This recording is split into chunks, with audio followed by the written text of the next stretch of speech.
Areas along the Gulf Coast that were hit hard by last year's back-to-back hurricanes, Helene and Milton. We're not happy to hear the prediction that this year's hurricane season will be busier than normal. Those communities on the west coast of Florida are still rebuilding. They're also trying to share a message with tourists. They are open for business. Manuel Bojorquez went to see how they are doing nearly 1 year later. It may be hard to tell based on the drinks, the food, and the fun that Cattys waterfront restaurant in Treasure Island, Florida isn't what it used to be. That is, until you see the original building next door. This was a bar. Stephen Saniseri is the general manager. As the building undergoes repairs from both Helene and Milton, they decided to put a large tent in a parking lot next door, a temporary restaurant complete with a food truck. We have all the tables, we have a full bar, we have TVs, we have the sound, the music. It really is a restaurant that we built from the ground up.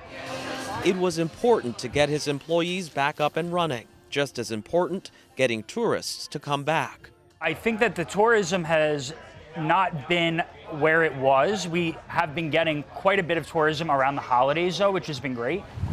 Tourism is the main economic engine for communities along the Gulf Coast. Last year, the more than 15 million visitors had an $11 billion impact on the St. Pete Clearwater area. This year, it remains to be seen. While businesses and hotels are back up and running, scars from the storms remain as people continue to clean up. In Madeira Beach, more than 1,400 structures were damaged. We were consumed by the Gulf. Robin Gomez is the city manager.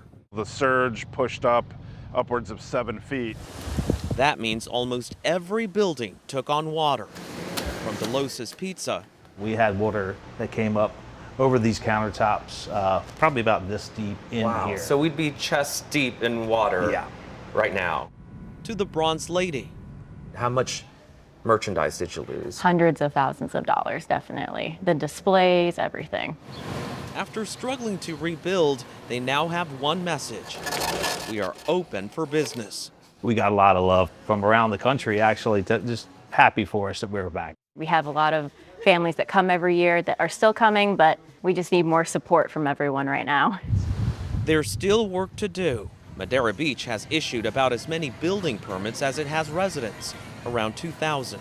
Have you even started to think about the upcoming hurricane season? Well, I think it's always in my mind, but we'll be prepared, we're ready, and it's just something you have to, living in this environment, this is what we call our we're 2 miles long and a mile wide in our paradise, but it does come with a little bit of cost. The price you pay. The price we pay for living next to the Gulf.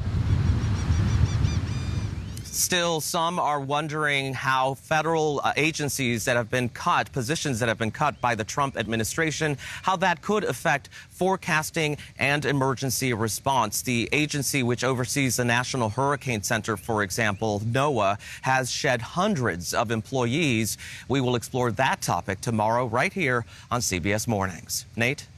All right, Manny, go ahead and grab you a mimosa for breakfast. After all, you'll be supporting business down there. Have a good one.